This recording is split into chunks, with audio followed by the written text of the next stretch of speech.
اب اس نے منہ کے اندر کہا وعلیکم السلام، آواز کو اونچا نہیں کیا۔ حضور نے پھر کہا السلام علیکم، تو حضور علیہ السلام نے جب کہا تو اس نے پھر جو ہے وہ چپکے سے کہا وعلیکم السلام۔ پھر حضور نے تیسری مرتبہ کہا السلام علیکم، تو اس نے پھر چپکے سے وعلیکم السلام کہا۔ اور حضور کی عادت تھی 3 مرتبہ کہتے اور پھر واپس چلے جاتے۔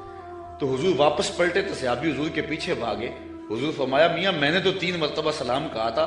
تو حضور کی بارگاہ میں عرض کی حضور میں نے 3 بار جواب دیا تھا، لیکن میں نے اونچی جواب اس لیے نہیں دیا تھا کہ حضور بار بار سلامتی کی دعا دیتے رہیں۔ اگر میں پہلی مرتبہ وعلیکم السلام کہہ دیتا تو آپ دوسری 2 مرتبہ تو نہ کہتے، تو آپ بار بار مجھے سلامتی کی دعا دیتے رہیں۔ حضرت انس کی ماں نے اس لیے جو ہے وہ اپنے بیٹے کو کہا کہ جا کے بتانا تاکہ حضور دعا دے دیں۔ تو کہا کہ جا حضور سے کہنا کہ حضور یہ میری ماں نے بھیجا ہے، وَهِيَ تُقْرِئُكَ السَّلَامَ، اور حضور وہ آپ کو سلام بھی کہتی تھی، آپ کو سلام بھی کہتی تھی۔ کتنا خوبصورت انداز حضرت انس کی والدہ کا۔ ہمارے یہاں ایک ساتھی ہیں، میں عمرے پہ حاضر ہوا تو میں ایئرپورٹ پہ تھا تو انہوں نے اپنی والدہ سے میری بات کروائی، تو بڑے لوگوں نے کہا وہاں حضور علیہ السلام کی بارگاہ میں ہمارا سلام پیش کرنا، لیکن اماں جی کا انداز اتنا میٹھا تھا اور اتنا پیارا تھا تو مجھے فون پہ کہنے لگے جا کے سرکار نے میرا سلام علیکم دے دینا۔ تو حضرت انس کی ماں نے کہا کہ حضور کی خدمت میں جا کے میرا سلام بھی پیش کرنا اور بتانا کہ یہ انس کی ماں نے بھیجا ہے، اور ساتھ تیسری بات وَتَقُولُ إِنَّ هَذَا لَكَ مِنَّا قَلِيلٌ یا رسول اللہ، اور کہنا حضور یہ ہماری طرف سے تھوڑا سا نذرانہ ہے، قبول کر لو، یہ زیادہ نہیں ہے، یہ بہت تھوڑا سا ہے، اس کو قبول کر لو۔ کہتے ہیں میں حضور کی خدمت میں حاضر ہوا، فَذَهَبْتُ فَقُلْتُ، میں حاضر ہوا اور جو ماں نے کہا تھا وہ میں نے کہہ دیا۔ 3 باتیں ماں نے کہی تھی، ایک کہنا کہ حضور میری امی نے بھیجا ہے، دوسرا کہ حضور آپ کو سلام بھی کہتی تھی، اور تیسرا کہ کہتی تھی کہ حضور یہ ہماری جانب سے تھوڑا سا ہے۔ تو حضور کی خدمت میں جا کے میں نے کہہ دیا، فقال داہو، حضور نے فرمایا رکھ دو۔ ثم قال، پھر کہا اذهب فدعو لی فلانا و فلانا و فلانا، پھر فرمایا اٹھو فلاں کو بلا لاؤ، فلاں کو بلا لاؤ، فلاں کو بلا لاؤ۔ رجالا سماہم، حضور نے بہت سارے لوگوں کے نام بتائے کہ جاؤ فلاں کو بھی بلا کر کے لاؤ، فلاں کو بھی بلا کر کے لاؤ، اور پھر فرمایا وَدْعُ لِي مَنْ لَقِيتَ، اچھا جو بھی ملے اس کو بھی دعوت دے آنا۔ کچھ لوگ نام بنام بتائے کہ ان کو تو جا کے بلا کے لاؤ نا، اور ان کو پیغام میرا دے کے آؤ، اور پھر کرنا راستے کے اندر اگر تمہیں کوئی ملے تو اسے بھی کہہ دینا کہ تیری حضور کے گھر دعوت ہے۔ اچھا حضرت انس رضی اللہ تعالیٰ عنہ فرماتے ہیں کہ میں چلا، فدعوت من سما و من لقیت، جو حضور نے نام بتائے تھے میں نے جا کے ان کو بھی کہا، اور جو راستے میں ملا میں نے اسے بھی کہا، اور میاں تجھے حضور بلا رہے ہیں، حضور کے گھر میں تیری دعوت ہے۔ فرجعت فیض البیت غاص باہلہ، کہتے جب میں واپس پلٹا نا تو حضور کا ویڑا لوگوں کے ہجوم سے بھرا ہوا تھا۔ یار کوئی منسٹر دعوت دے کہ بیٹے کی شادی ہے آنا تو لوگ پھولے نہیں سماتے، بتاتے پھرتے آج میں بڑا مصروف ہوں، میاں آج کیا ہے جی؟ آج میں نے شادی پہ جانا ہے۔ یار جس کو منسٹر بلائے، جس کو ایم پی اور ایم این اے بلائے، وہ تو خوشی سے پھولا نہ سمائے کہ آج فلاں گھر میری دعوت ہے، پھر ان کی خوشی کا عالم کیا ہوگا جن کی دعوت محمد عربی کے گھر میں تھی۔ تو کہتے جب واپس پلٹا تو گھر بھرا ہوا تھا لوگوں سے۔ اچھا تابعی نے جس نے حضرت انس سے روایت سنی اس نے کہا فقلت لانس، میں نے انس سے کہا، قیل لانس، حضرت انس سے کہا گیا عددکم کم کان، کہ لوگ تھے کتنے؟ جن لوگوں سے گھر بھرا ہوا تھا ان کی تعداد کوئی اندازہ ہے؟ حضرت انس کہنے لگے 300 کے قریب ہوں گے لوگ۔ میں ایسے گیا اور ایسے پلٹ کے آ گیا، اور جب واپس آیا تو 300 لوگوں سے حضور کا گھر بھرا ہوا تھا۔ اب آقا کریم علیہ السلام نے فرمایا، حضرت انس کہتے ہیں فرأیت النبی صلی اللہ علیہ وسلم وضع یدہ علی تلک الحیضہ، کہ حضور نے اپنا دست برکت اس پیالے پہ رکھ دیا، اس حلوے پر اپنا دست شفا، دست نور، دست برکت، دست رحمت اس پیالے پر رکھ دیا، اور وَتَكَلَّمَ بِمَا شَاءَ اللَّهُ، اور جو اللہ نے چاہا وہ حضور نے پڑھا، ہاتھ رکھا، کھانے کو سامنے رکھا، اور پھر جو اللہ نے چاہا حضور نے وہ تلاوت کی۔ اللہ اکبر۔ اب کوئی ضد کرتا ہے کہ میں سامنے کھانا نہیں رکھنا تو نہ رکھے، اس کی مرضی، لیکن حدیث یہی ہے کہ حضور علیہ السلام نے سامنے رکھا، ہاتھ بھی رکھا، اور جو اللہ نے چاہا پڑھا بھی حضور نے۔ اچھا پھر اس کے بعد کیا کیا؟ ثم جعل یدعو عشرۃ عشرۃ یاکلون منہ، فرمایا 10 آتے جاؤ، 10 آتے جاؤ، 10 لوگ آتے گئے، ویقولو، اور حضور علیہ السلام ان کو فرماتے تھے، لہم ان کو، اذکر اسم اللہ ولیاکل کل رجل مما یلیہ، کہ ہر شخص اللہ کا نام لیتا جائے اور اپنے سامنے سے کھاتا جائے۔ قال فاکلوا حتی شبعوا، کہتے ہیں کہ لوگ کھا گئے حتیٰ کہ رج گئے، فخرجت طائفۃ ودخلت طائفہ، ایک گروہ جاتا دوسرا آ جاتا، حتیٰ اکلوا کلہم، یہاں تک کہ سب نے ایک پیالے سے کھانا کھا لیا۔ قال لی یا انس ارفع، حضور نے مجھے کہا انس، جب سب لوگ کھا چکے تو حضور فرمایا انس پیالہ اٹھا لو، یہ برتن اٹھا لو۔ فرفعتو، کہتے ہیں میں نے وہ برتن اٹھا لیا۔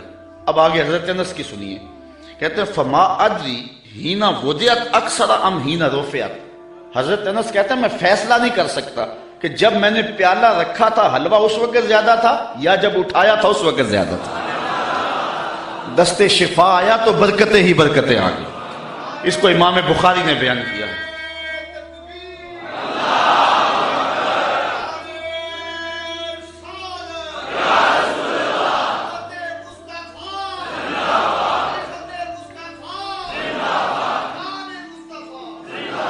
ہمارے حضور علیہ السلام کا ایک اور معجزہ سنیے۔ حضرت ابو ہریرہ رضی اللہ تعالیٰ عنہ روایت کرتے ہیں، ہمارے ادھر ایک مولوی صاحب ہوا کرتے تھے، سیدھے سادھے بھولے بالے، درس نظامی تو نہیں پڑھے تھے لیکن حضور کے ساتھ پیار بڑا رکھتے تھے، اللہ ان کی مغفرت فرمایا، فوت ہو چکے ہیں۔ تو کسی نے ان سے پوچھا کہ حضرت ابو ہریرہ کو ابو ہریرہ کیوں کہتے ہیں، حضرت ابو ہریرہ کو ابو ہریرہ کیوں کہتے ہیں؟ تو انہوں نے جواب دیا، کہنے لگے کہ ابو ہریرہ کو ابو ہریرہ اس لیے کہتے ہیں کہ وہ ہر ویلے حضور کے پاس رہتے تھے۔ ابو ہریرہ کو ابو ہریرہ اس لیے کہتے ہیں کہ وہ ہر ویلے حضور کے پاس رہتے۔ اس کا سبب تو اور ہے لیکن چلو آج یہی ترجمہ کر لیتے ہیں کہ حضرت ابو ہریرہ ہر ویلے حضور کے پاس ہی رہتے تھے اور ان کے مقدر کہ وہ حضور کے پاس رہتے تھے۔ اچھا، حضرت ابو ہریرہ رضی اللہ تعالی عنہ اصحاب صفہ میں سے، اسلام کی پہلی یونیورسٹی صفہ، اس کے طالب علم ہیں، اور حضور سے بلا تعین اوقات انہوں نے پڑھا، اور آقا کریم نے ان کے سینے کے اندر علم کوٹ کوٹ کے بھر دیا۔ کہتے ہیں میں بہت کچھ سنتا تھا، بھول جاتا تھا، پھر ایک نے عرض کی انی اسمع منک حدیثا کثیرا، بہت کچھ سنتا ہوں لیکن یاد نہیں رہتا۔ فرمایا ابسط ردا کا یا ابا ہریرہ، چادر بچھا لو۔ پھر چادر بچھی تو حضور نے یوں کچھ شے ڈال دی، فرمایا سمیٹو اور سینے سے لگاؤ۔ کہتے ہیں سینے سے لگایا پھر بھول نہیں سکا۔ حضرت ابو ہریرہ نے حضور علیہ السلام سے کثرت کے ساتھ احادیث امت کو پہنچائی۔ اصحاب صفہ میں تھے، کوئی شخص خدمت کر جاتا، کوئی گھر میں چیز کسی نے تیار کی دے جاتا، کھا لیتے، بھوک بھی کاٹتے۔ کہتے ایک دن ایسا تھا کہ اتنی بھوک لگی کہ کھانے کے لیے کچھ نہ تھا اور میری کمر بھی سیدھی نہیں ہو رہی تھی۔ میں مسجد نبوی کے ایسے زاویے میں جا کے بیٹھ گیا جہاں لوگوں کا گزر ہوتا تھا۔ میرا خیال یہ تھا کوئی گزرتا گزرتا مجھے دیکھے گا اور میرے چہرے پر بھوک اور پیاس کے آثار دیکھے گا تو کوئی میری ضیافت کرے گا اور میری کمر سیدھی ہو جائے گی، لیکن جو بھی آتا سلام لے کے گزر جاتا، کسی نے اس پہ غور نہ کیا۔ خیر حضرت عمر رضی اللہ تعالیٰ عنہ آئے تو میں نے ان سے قرآن مجید کی کسی آیت کے بارے میں پوچھا۔ میرا خیال تھا کہ یہ آیت بھی بتائیں گے اور ساتھ میرے سے ہم کلام بھی ہوں گے اور میرے اندر کی کیفیت جان جائیں گے۔ انہوں نے مجھے آیت بتائی اور جلدی سے چلے گئے۔ میں پھر پریشان، پھر حضرت ابو بکر صدیق رضی اللہ تعالی عنہ آئے، میں نے ان سے بھی کوئی مسئلہ شرعی پوچھا، انہوں نے مسئلہ بتایا اور چلے گئے۔ میں دل میں سوچا کہ میرا مسئلہ تو حل نہ ہوا۔ کہا پھر میں بیٹھا تھا کہ دل و قلب و نگاہ کا مرشد اولین آ گیا، حضور آ گئے۔ میں نے حضور سے بھی کوئی مسئلہ پوچھا، حضور نے میری جانب غور سے دیکھا اور پھر مسکرا پڑے اور کہا ابو ہریرہ بھوک لگی ہوئی ہے؟ میں نے عرض کی حضور مجھے بھوک لگی ہوئی ہے۔ فرمایا میرے پیچھے آ جاؤ۔ حضور علیہ السلام نے اہل خانہ کو کہا کہ کوئی چیز ہے کھانے کے لیے؟ انہوں نے کہا کسی طرف سے دودھ کا ایک پیالہ آیا ہے۔ کہتے کہ میری جان میں جان آئی، لیکن حضور نے فرمایا ابو ہریرہ جو صفہ پہ بیٹھے ہیں ان کو بھی بلا لاؤ۔ صرف ابو ہریرہ رضی اللہ تعالی عنہ سے ہی پیار نہیں ہے، جو باقی خادم ہیں ان سے بھی پیار ہے۔ آقا تو سب کے ہیں نا، وہ بھی بھوک میں تڑپ رہے ہیں، کہا ان کو بھی بلا لاؤ۔ کہتے ہیں میں گیا اور ان کو بلا لایا، پھر حضور نے مجھے پیالہ دیا اور کہا دائیں سے شروع ہو جاؤ۔ میں اس پیالے کو پیش کیا اور ایک شخص سیراب ہو کے پی جاتا ہے، میں نے غور کیا تو ایک قطرہ بھی کم نہیں ہوا تھا۔ مجھے تسلی ہو گئی، میں نے دوسرے کو دیا، تیسرے کو دیا، 70 آدمی دودھ پی گئے اور پیالے میں کمی واقعہ لگتا یہ تھا اللہ نے اس دودھ کا تعلق حوض کوثر کی نہر سے جوڑ دیا تھا۔ کہتے ہیں 70 آدمی دودھ پی گئے۔ پھر حضور فرمایا ابو ہریرہ کون باقی؟ میں نے عرض کی حضور ایک آپ باقی ایک میں باقی۔ تو حضور نے فرمایا ابو ہریرہ پیو، کہتے ہیں میں نے پیا۔ فرمایا اور پیو، میں نے اور پیا۔ پھر فرمایا اور پیو، میں نے کہا مجھے اس رب کی قسم جس نے آپ کو حق کے ساتھ مبعوث کیا ہے، میرے میں تو ایک قطرے کی بھی اب گنجائش باقی نہیں رہی۔ تو حضور علیہ السلام نے میرے ہاتھ سے پیالہ لیا اور نوش جاں کیا۔ اعلیٰ حضرت فرماتے ہیں ہاں جناب ابو ہریرہ کیسا تھا وہ جام شیر؟ ہاں جناب ابو ہریرہ کیسا تھا وہ جام شیر جس سے 70 صاحبوں کا دودھ سے منہ بھر گیا۔ 70 آدمی دودھ کے ایک پیالے کو پی گئے۔ میرے استاذ المکرم قبلہ مفتی حبیب اللہ صاحب رحمۃ اللہ تعالی علیہ فرمایا کرتے تھے کہ ایک پہلو تو یہ ہے کہ دودھ کا ایک پیالہ 70-72 آدمیوں کو کافی ہو گیا۔ ذرا تھوڑا سا ادھر بھی غور کرو کہ 2 جہاں کا سردار ہے، 71 آدمیوں کا جوٹا پی رہا ہے۔ یہ پہلو بھی تمہارے پیش نظر رہنا چاہیے کہ 2 جہاں کا سردار ہو کہ اتنے آدمیوں کا جوٹا پی رہا ہے۔ اللہ اکبر۔ آئیے حضور علیہ السلام کہ ایک اور معجزہ کو سنتے ہیں اور اپنے ایمان کو تازہ کرتے ہیں۔ حضرت جابر رضی اللہ تعالی عنہ روایت کرتے ہیں، کہتے ہیں حدیبیہ کے مقام پہ آقا کریم وضو کرنے لگے تو لوگ اکٹھے ہو گئے۔ فرمایا کیا ماجرا ہے؟ عرض کی کہ حضور پانی نہیں ہے، تو اس لیے لوگ جو ہیں وہ پیاس سے تڑپ رہے ہیں۔ تو آقا کریم علیہ السلام نے جو ہے وہ کوزے کے اندر اپنا دستے برکت ڈال دیا۔ اب سنو حدیث کے لفظ، یہ بھی بخاری شریف کی روایت ہے۔ فوضع النبی صلی اللہ علیہ وسلم یدہ فی الرکوہ، حضور علیہ السلام نے اس کوزے میں اس برتن میں اپنا دست شفا ڈال دیا۔ فجعل الماء یفور بین اصابعہ کامثال العیون، حضور کی انگلیوں سے پانی یوں پھوٹتا تھا جس طرح چشمے نکلتے تھے، یوں پانی پھوٹ رہا ہے۔ قالا فشربنا وتوضانا، کہا کہ ہم نے پانی پیا بھی اور وضو بھی کیا۔ قیل لجابر کم کنتم، راوی نے حضرت جابر سے بھی پوچھا کتنے کو لوگ تھے تم؟ قالا لو کننا 100,000 لکفانا، کہا لاکھ بھی ہوتے تو کافی تھا، لاکھ بھی ہوتے تو کافی تھا۔ کننا 15 لیکن ہم تھے جو ہیں وہ 1500، لیکن اگر وہ لاکھ بھی ہوتے تو وہ پانی کم نہ پڑتا۔ یہاں اعلیٰ حضرت کا اسلوب پھر دیکھیے، آپ فرماتے انگلیاں ہیں فیض پر، ٹوٹے ہیں پیاسے جھوم کر۔ انگلیاں ہیں فیض پر، ٹوٹے ہیں پیاسے جھوم کر، ندیاں پنجاب رحمت کی ہیں جاری واہ واہ، ندیاں پنجاب رحمت کی ہیں جاری واہ واہ۔ حضرت انس روایت کرتے ہیں، قال نعن نبی صلی اللہ علیہ وسلم زیدن و جعفرن و ابن رواحہ للناس قبل ان یاتیہم خبرہم، جنگ موتا پر حضرت نبی رحمت صلی اللہ علیہ وسلم نے صحابہ کو روانہ کیا۔ یہ 8 ہجری کو جنگ ہوئی ہے، مسلمانوں کی تعداد صرف 3000 اور ہرکل کے سپاہیوں کی تعداد 1 لاکھ۔ 3000 1 لاکھ کے مقابلے میں آئے۔ شام میں یہ جنگ گمسان کی لڑی جا رہی ہے، جنگ وہاں ہو رہی ہے اور حضور ہیں مدینے میں، اور آقا کریم یہاں بیٹھ کے جنگ کے واقعات سنا رہے ہیں، جنگ کے واقعات سنا رہے ہیں۔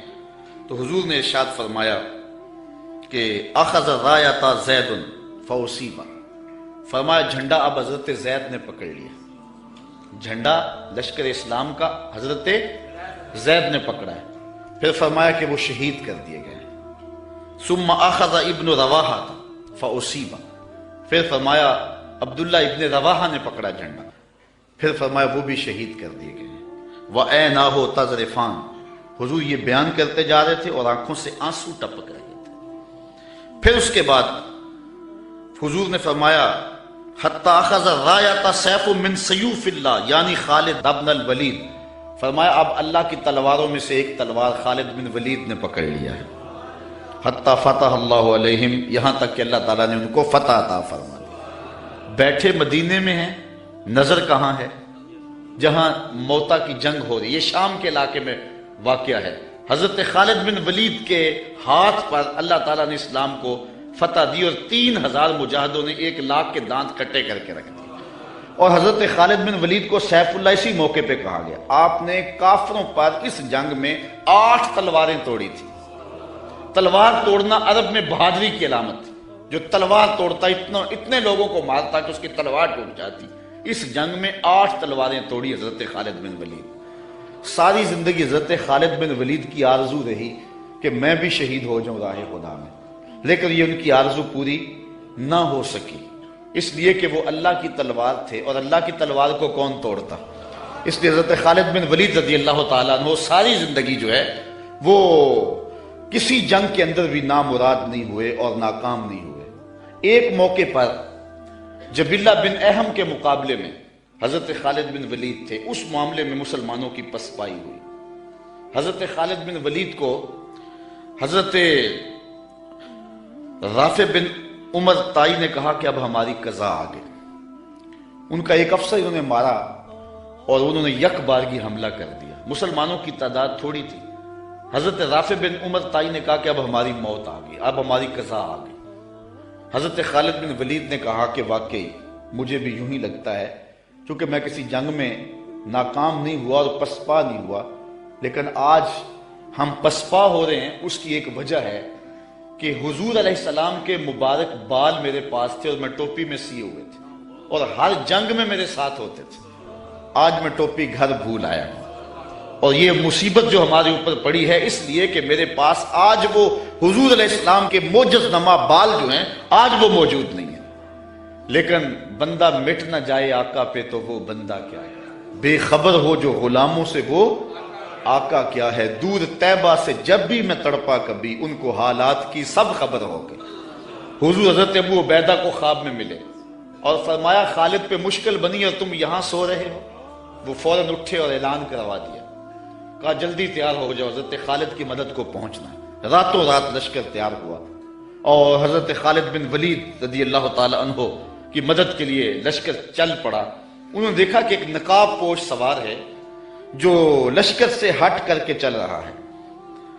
امیر لشکر نے کہا کہ ذرا اس شخص کو دیکھو یہ کون ہے، کوئی جاسوس نہ ہو.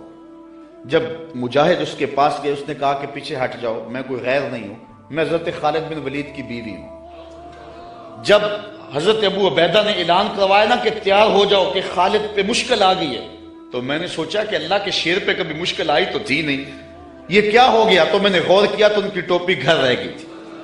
تو میں نے ٹوپی لی، میں ان کو ٹوپی دینے جا رہی. لشکر کے ساتھ ساتھ حضرت خالد بن ولید کی اہلیہ بھی چلتی رہی.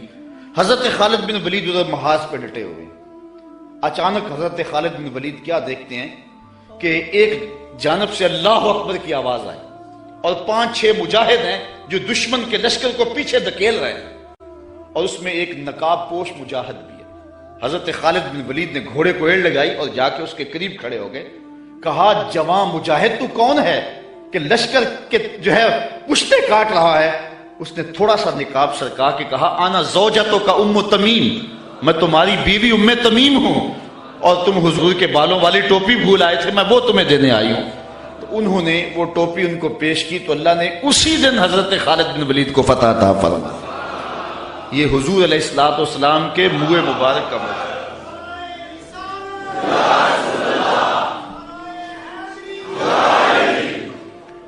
حضرت سلمان فارسی رضی اللہ تعالی عنہ نے 350 سال زندگی پائی. ایک روایت کے مطابق 250 سال اور دوسری روایت کے مطابق 350 سال زندگی پائی.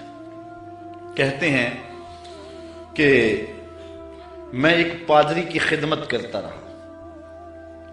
جب اس کا آخری وقت آیا اس نے مجھے کہا کہ تو نے میری بڑی نوکری کی ہے اور بڑی خدمت کی ہے، تو اب میں جا رہا ہوں، لیکن اب تو چلا جا غموریہ، اور وہاں کا ایک راہب ہے جو کتاب اللہ کو صحیح جاننے والا ہے، اس کی خدمت کا تجھے کچھ مل جائے گا. کہتے میں نے اس کی وفات کے بعد تدفین کی اور پھر غموریہ کے اس راہب کے پاس پہنچا. ساری زندگی میں نے اس کی نوکری کی. جب وہ فوت ہونے لگا تو اس نے مجھے کہا کہ اب میں اس دنیا سے جا رہا ہوں، تو نے بہت زیادہ میری خدمت کی، میں تجھے ایک پتے کی بات بتاؤں، اب تو چلا جا مدینے میں، یثرب میں، یہ نبی آخر الزمان کی ہجرت گاہ ہوگا، اور وہاں جا کے اس کا انتظار کر، اب وہ آنے والے، ان کے آنے کا وقت بالکل قریب آ گیا۔ کہتے میں نے اس کو کہا کہ مجھے کیسے پتا چلے گا کہ یہ نبی ہے؟ کوئی شخص بھی تو دعویٰ کر سکتا ہے۔ کہا 3 نشانیاں ہوں گی، ایک تو یہ ہے کہ صدقہ قبول نہیں کرے گا، دوسری نشانی ہدیہ قبول کرے گا، تیسرا 2 کندھوں کے درمیان مہر نبوت ہوگی۔ کہتے میں نے وہاں سے رخت سفر باندھا، راستے میں ایک قافلے کو کہا کہ تم مجھے اپنے ساتھ لے جاؤ، انہوں نے مجھے تنہا سمجھ کے مجھے گرفتار کر لیا اور مدینے کے قریب آ کے ایک یہودی کے ہاتھوں مجھے فروخت کر دیا۔ میں نے کہا مجھے غلامی بھی قبول ہے، کبھی عرش پر کبھی فرش پر، کبھی ان کے در کبھی در بدر، غم عاشقی تیرا شکریہ میں کہاں کہاں سے گزر گیا۔ کہتے ہیں ایک دن میں اس یہودی کے باغ میں کام کر رہا تھا اور کھجوریں توڑ رہا تھا کہ مدینے کی گلیوں میں طالع البدر علینا کی آوازیں آنے لگی۔ سلانگ لگائی اور دوڑ لگا دی۔ یہودی نے سمجھا کہ میرا غلام بھاگ گیا، اس نے بھاگ کر کے پکڑ لیا۔ حضرت سلمان فارسی کہنے لگے کہ میاں میرا جسم تیرا ہی غلام ہے لیکن دل کسی اور کا ہے۔ تو پھر میں حضور کی خدمت میں کچھ کھجوریں پیش کی تو فرمایا ہم نبی ہیں، ہم صدقہ نہیں لیا کرتے۔ میں نے کہا حضور صدقہ نہیں ہے، ہدیہ ہے، تو حضور نے قبول فرما لیا۔ 2 نشانیاں پوری ہو گئیں، اب تیسری نشانی کا انتظار۔ حضور مہر نبوت کو چھپا کر کے رکھتے تھے، میں طاق میں رہتا تھا۔ ایک دن ایک جنازے میں حضور تشریف لائے، میں تھوڑا سا حضور کے پیچھے ہوا تو آقا کریم علیہ السلام نے اپنی چادر مہر نبوت سے ہٹا دی، فَأَلْقَ إِلَيَّ رِدَاءَهُ، اپنی چادر میری جانب پھینک دی، وَقَالَ انظر إِلَى مَا أُمِرْتَ بِهِ، جو تجھے بتایا گیا دیکھ لے، جو ڈھونڈ رہا ہے وہ دیکھ لے۔ فَرَأَيْتُ الْخَاتِمَ بَيْنَ كَتِفَيْهِ مِثْلَ بَيْضَةِ الْحَمَامَةِ، تو پھر میں نے حضور کے 2 کندھوں کے درمیان کبوتر کے انڈے کے برابر حضور کی مہر نبوت دیکھ لی اور ایمان کی دولت سے مالا مال ہو گئے۔ اچھا، حضور کے معجزات کی فہرست تو بہت طویل ہے، لیکن میں آج کی اس نشست کو ایک عظیم حضور کے معجزے سے اختتام کی طرف لے جاؤں گا۔ آقا کریم جب ہجرت مدینہ کے لیے رخت سفر باندھتے ہیں، راستے میں عاتقہ بنت خلف بن معبد نامی ایک خاتون کا گھر آیا۔ حضور وہاں رک کر کے ان کو کہا کہ اگر تمہارے پاس ہماری خدمت کے لیے کچھ ہے تو ہمیں پیش کرو۔ بھوک اور پیاس آقا کریم نے محسوس کی، حضور کے جو ساتھی بھی تھے۔ تو اس خاتون نے جس کا نام معبد تھا، اس نے کہا کہ لو کانا عندنا شیء ما آوزکم الکرا، ہم دیہاتی لوگ ہیں اور عرب ہیں، ہمارے ہاں مہمان آ جائے تو کوئی کسر نہیں چھوڑتے، لیکن آج اتفاق ایسا ہے کہ ہمارے گھر کچھ ہے نہیں جو آپ کی خدمت کے لیے پیش کریں۔ عرب لوگ مہمان دیکھ کر کے خوش ہوتے ہیں، پھر مہمان بھی اتنے سونے آ جائیں، لیکن بدقسمتی یہ ہے کہ اس وقت ہمارے پاس کچھ ہے نہیں جو آپ کو پیش کر سکے۔ ایک جانب ایک بکری بندھی ہوئی تھی، لاغر اور کمزور سی۔ حضور فرمایا اگر تم کہو تو اس کا دودھ دھو لیں۔ اس نے کہا اس کی ہڈیوں میں گودا نہیں، کھیری میں دودھ کہاں ہوگا، اگر یہ چلنے کے قابل ہوتی تو ریبڑ کے ساتھ نہ جاتی۔ فرمایا اگر تم اجازت دو۔ اس نے کہا مجھے کیا اعتراض ہو سکتا۔ تو حضرت سیدنا صدیق اکبر نے آگے بڑھ کے بکری کو کھولا اور حضور کے سامنے کھڑا کیا۔ آقا نے دست شفا، دست رحمت اور دست برکت اس بکری کی پشت پہ رکھا۔ جو ہی حضور کا ہاتھ آیا تو اس نے جھجری لی، ٹانگیں چوڑی کر دی، اس کی کھیری میں دودھ اترایا۔ حضور علیہ السلام نے فرمایا کہ کوئی برتن لا۔ اس نے گھر کا برتن پیش کیا۔ حضور نے دودھ دعا تو جھاگ اٹھنے لگی، حتیٰ کہ گھر کے سارے برتن دودھ سے بھر گئے۔ معبد کے گھر کی تھالیاں بھی دودھ سے بھر گئیں۔ حضور نے بھی پیا، حضور کے ساتھیوں نے بھی پیا۔ معبد اور گھر میں اس کا ایک بچہ تھا، اس کے پاس، اس نے بھی دودھ پیا۔ حضور علیہ السلام نے دعائے برکت دی اور چلے گئے۔ معبد کو حضور کا پتہ پوچھنا یاد نہ رہا، بس حضور کے حسن اور جمال میں کھو گئی، اور پوچھنا یاد نہ رہا کون ہو، کدھر سے آئے ہو، نام کیا ہے۔ شام کو جب معبد بکریوں کا ریوڑ لے کر کے واپس پلٹا، اس نے کچی کلی پہ نور برستے دیکھا، انوار اترتے دیکھے۔ ایک بار وہ جدھر سے گزرے ہیں نصیر، ایک بار وہ جدھر سے گزرے ہیں نصیر، ہزار بار ادھر سے بہار گزری۔ نشور وحدی کا لہجہ دیکھیں، اس نے کہا چند لمحوں کے لیے ٹھہرے تھے تم جس پیڑ کے نیچے، چند لمحوں کے لیے ٹھہرے تھے تم جس پیڑ کے نیچے، سنا ہے آج تک اس پیڑ کا سایہ مہکتا ہے، آج تک اس درخت کے سائے سے بھی خوشبو آتی ہے جس درخت کے سائے میں چند لمحوں کے لیے آپ رکے تھے۔ ام معبد کا شوہر ابو معبد کہتا ہے کہ کیا ماجرا ہے، آج ہمارے گھر میں یہ جو رونق ہے اور یہ جو تازگی ہے اور یہ انوار اتر رہے ہیں، کیا ماجرا ہے؟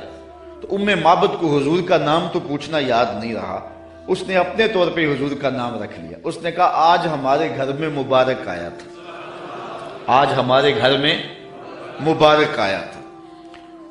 ابو معبد پوچھتا ہے کہ مبارک کیسا تھا جو سارے گھر کو روشن کر گیا، وہ کیسا تھا؟ تو ام معبد تاصف رسول اللہ صلی اللہ علیہ وسلم، ام معبد حضور کا حلیہ بیان کرتی کہتی ہے فقالت رأیت رجلا ظاہر الوضاء، میں نے ایک ایسا شخص دیکھا ہے کہ جس کا رنگ نکھرا ہوا تھا، جس کا چہرہ چمک رہا تھا۔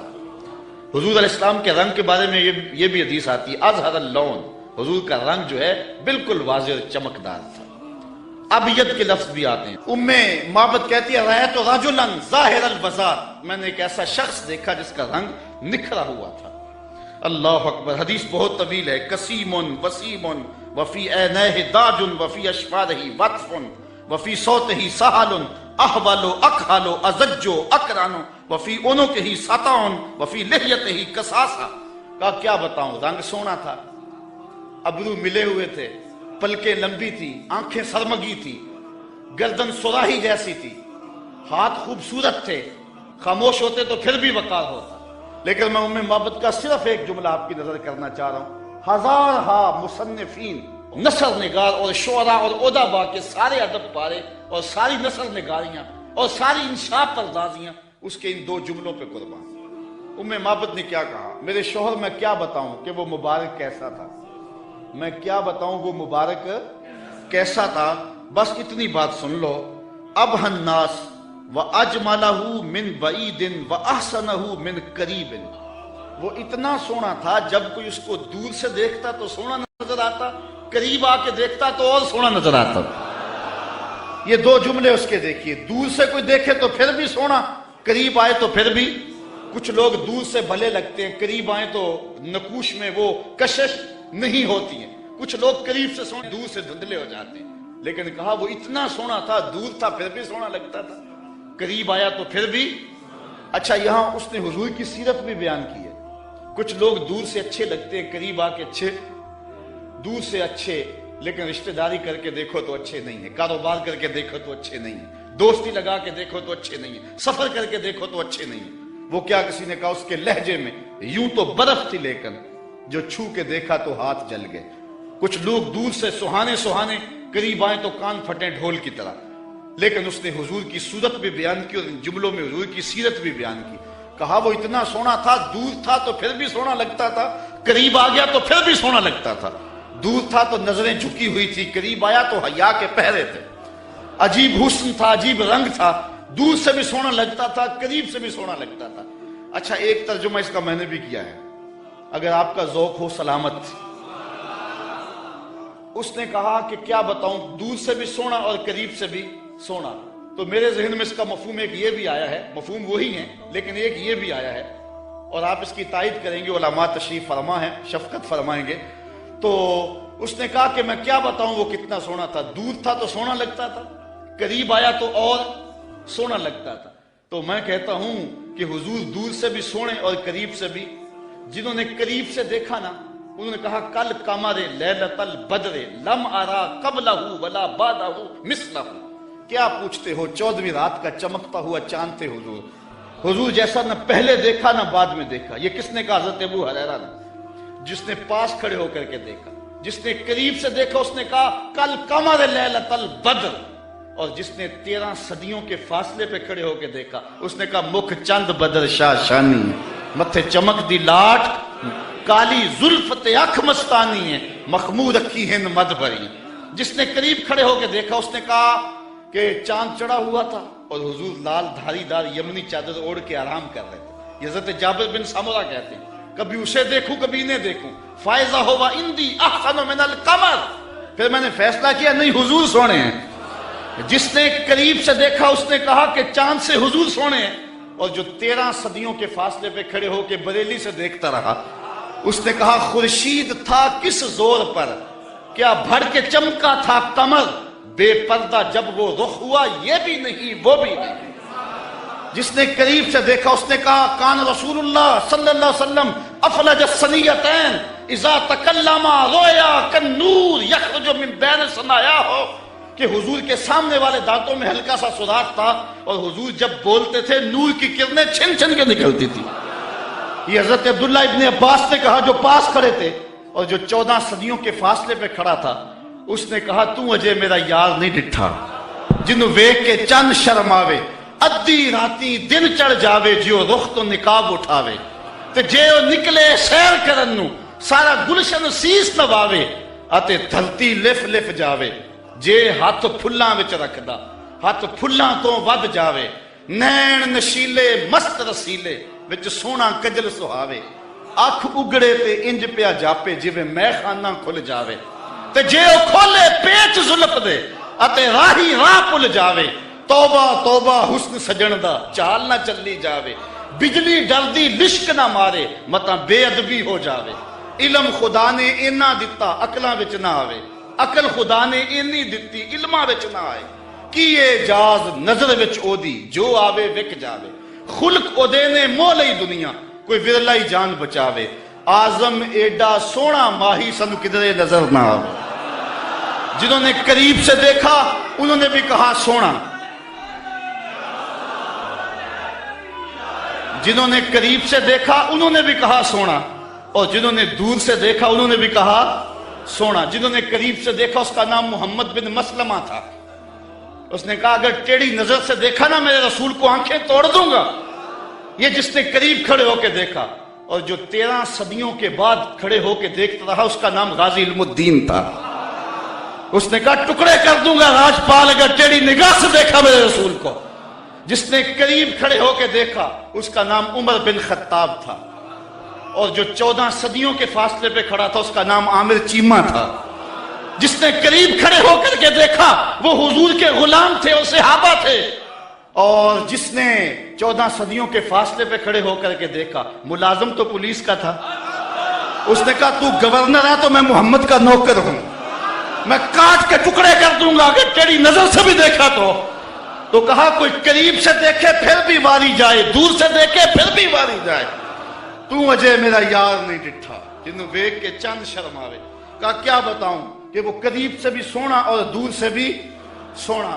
اچھا اس نے حضور کا حلیہ بیان کیا, ام مابت میرے بچے تیرے پہ قربان, ام مابت میری نسلیں فدا تیرے ایک ایک جملے پہ حضور کا حلیہ بیان کیا اور حد کر دی ام مابت نے. دعا کرو اللہ ہمیں حضور کی زیارت نصیب فرمائے. یا اللہ واسطہ ڈالتے ہیں ام مابت کا, ہمیں حضور کی زیارت دے دے. یہ آنکھیں اس قابل تو نہیں ہیں لیکن مالک تو کرم کر, ہم تیرے محبوب کا نام لے رہے ہیں, ام مابت کا صدقہ حضور کی زیارت دے دے. اچھا ام مابت نے حضور کا حلیہ بیان کیا, مبارک کا حلیہ بیان کیا. ام مابت حلیہ بیان کر کے فارغ ہوئی تو بچہ بولا امی وہ بکری والی بات سنائی نہیں, جو بکری کی پشت پہ ہاتھ پھیرا تھا مبارک نے وہ تو بات نہیں سنائی. اللہ اکبر. اب ابو مابت کہتا تم نے زیادتی کیا میرے سے, جب مبارک آیا تو مجھے بلایا کیوں نہیں, اس کو میں بھی دیکھنا چاہتا تھا. اب میں بکریاں دودھ لے کر نہیں جاؤں گا, قریب قریب رہا کروں گا, کبھی مبارک آئے نا تو مجھے بلا لینا. اب وہ سارے گھر کے افراد مبارک کا انتظار کرتے. ابو مابت کہتا ہے ایک بار ہی آ جائے. جن لوگوں نے مدینہ نہیں نہ دیکھا ہوتا وہ کہتے ہیں ایک بار مدینے بلا لے مولا پھر پامیں جان کٹ لئی, اور جنہوں نے دیکھ لیا ہوتا ہے وہ کہتے ہیں یا اللہ بار بار بولا. ابو مابت کے جذبات یہ تھے ایک بار ہی دیکھ لوں, لیکن ام مابت کہتی تھی کاش کے روز بھی گزرے, مبارک کا روزانہ گزر ہو یہاں سے. ایک دن ام مابت سودا سلف لینے کے لیے قریبی بستی میں گئی, نہ ملا تو آگے بڑھ گئی, آگے شہر مدینہ میں جا پہنچی. سودا خرید رہی تھی, بچہ بھی ساتھ تھا کہ حضرت ابوبکر صدیق گزرے. تو بچے نے جب دیکھا نا تو تڑپنے لگا اور اس کے لفظوں میں وہ بے ساختگی اور اس کی تڑپ ظاہر ہو رہی ہے. اس نے کہا یا امہ ان ھذا الرجل الذی کان مع المبارک، اے امی اس دن جو مبارک کے ساتھ نہیں بندہ تھا یہ جا رہا ہے. سودا چھوڑا حضرت ابوبکر صدیق کے پیچھے اور پوچھتے ہیں مبارک کہاں ہے؟ تم تو مل گئے ہو، مبارک کدھر ہے؟ اب نام تو اپنے طور پہ رکھا ہوا تھا. حضرت ابوبکر صدیق فرمایا کس مبارک کو ڈھونڈ رہی ہو؟ کہا وہی جس نے بکری کی پشت پہ ہاتھ پھیرا تھا. کہا آؤ تمہیں مبارک کے ڈیرے پہ لے چلو. حضور صحن مسجد نبوی میں بیٹھے ہوئے تھے. جب بچے نے دیکھا تو پھر چیخا اور کہا امی وہ دیکھو مبارک بیٹھا ہوا. یہ حضور کے قدموں میں بیٹھ گئی اور برکت لوٹی. حضور نے اسلام دیا، انہوں نے قبول کیا. واپس پلٹے، گھر آئے. شام کو ابو معبد کے واپس آنے کا جب وقت ہوا نا تو ماں کہتی تھی بیٹے تو خاموش رہنا، میں بتاؤں گی تمہارے باپ کو. بیٹا کہتا نہیں امی، مبارک کے ساتھی کو میں نے دیکھا تھا اس لیے میں نے بتانا ابو کہ ہم مبارک کو دیکھ آئے ہیں. شام کو جب ابو معبد آیا نا یہ دونوں بتانے لگے، وہ پہلے ہی بول پڑا. کہا گھر پھر چمک رہا ہے، مبارک پھر آیا تھا؟ انہوں نے کہا مبارک تو نہیں آیا، ہم اس کا ڈیرا دیکھ آئے ہیں. کہا کدھر رہتا ہے؟ کہا جسے دنیا محمد کہتی ہے وہی تو مبارک ہے. پھر اگلے دن ابو معبد بھی حضور کے قدموں میں بیٹھا ہوا تھا. وہ بکری ام معبد کے پاس عام و رمادہ تک زندہ رہی. اہل سیر لکھتے ہیں کہ حضرت عمر کے دور میں ایک سال آیا تھا جب قحط پڑا تھا اور درخت بھی سوکھ گئے تھے، جانوروں کی چھاتیاں بھی خشک ہو گئی تھی، کنووں کے پانی بھی نیچے چلے گئے تھے، حوض بھی خشک ہو گئے تھے، کہیں سے پانی کا کوئی قطرہ نہیں ملتا تھا. لیکن ام معبد کے ڈیرے سے بکری کا دودھ مل جاتا تھا کیونکہ حضور علیہ السلام نے اس بکری پر اپنا دست شفا پھیرا تھا، اپنا دست برکت پھیرا تھا. یہ حضور علیہ السلام کے ہاتھ کی اور حضور علیہ السلام کے دست نور کی برکت ہے. یہ ہاتھ تو اٹھ جائے تو چاند کے ٹکڑے ہوتے ہیں، یہ ہاتھ اٹھ جائے تو سورج پلٹ کے سر کے وقت پہ آتا ہے. اللہ اکبر. یہ جدھر ہاتھ ہو جاتے ہیں ادھر ہی کائنات کا نظام ہوتا ہے.